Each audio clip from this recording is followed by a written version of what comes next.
positive feeling that I get from the learning I've cultivated with students for 13 years apparently exists outside of only students and can be extended to colleagues.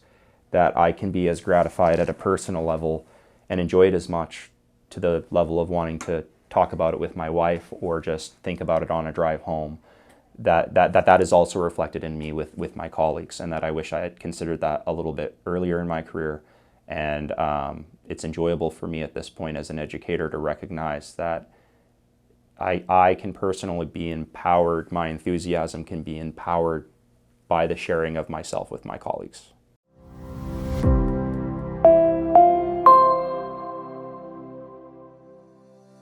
What intrigued me about the opportunity to become a curricular leader was that I would get to define it some. So I remember when I applied for it, it was with an inkling in mind of supporting what I took to be either new teachers or including temporary teachers on staff. And the motivation came from a place of having for many years been uncomfortable with an attrition rate in education of something like 50% of our teachers being lost in the first 5 years of full-time work. I've complained about that to a lot of people for a long timeline, and then I realized with the curricular leader opportunity, perhaps I could work on that a bit in the school in which I happen to so love working in. And so through that, the school's been very generous to empower me to be able to meet with a variety of different temporary staff, some who have worked for a very long time, some who might still be relatively new to district, even if they've worked for quite a long time. Perhaps they've come from a different school system or independent schools, or maybe they are just beginning their leader journey for education.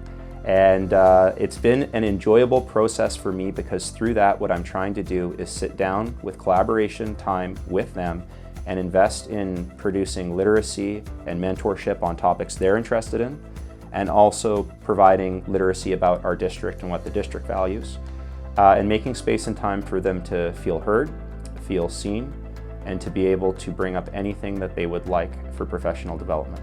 So as we've talked some in the past, professional development, if limited to an implementation day or a workshop, is an episode. And it's part of what we define in our Teacher Act as an ongoing process. I think this is a good example of an ongoing process. I have yet to sit down with somebody and leave it and think that it was not a practical conversation. I have yet to sit down with somebody and leave and think it was not a meaningful conversation. And then it's having an impact on me as well, because I'm useful beyond the confines of my classroom. I was really excited when he sent me the email and to get the opportunity to first just meet someone in the school that I haven't met before and get to ask kind of some of those questions that are buried beneath all the big things. And he was a person that was just really easy to talk to and now has opened that door for developing a relationship going forward and getting to bounce ideas off of and all those little questions. You can tell just from the way that he interacted that I felt like he actually really cared about me and how I was doing with like just the work itself, but also outside of it, and like checking in on the mental part. And he asked me what we wanted to talk about. And so I came up with a few ideas and he prepared stuff for me based on what I had asked. So I asked to talk about designations and I asked to talk about report card comments, and he had prepared some stuff for me based on that.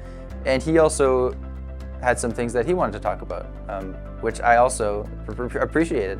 I was having a meeting with someone who comes from a math science perspective, and if you think about my time as an educator, I'm rarely in an exchange with that kind of person, even though it's half the subjects in our high school. So it's meaningful for me. And then in that conversation with that individual, I got to crack open the idea of First People's Principles of Learning, something that we all have some degree of literacy in, something that he got literacy in his teaching college, but something that I do not yet think had been tied to him as a person, as a learner himself.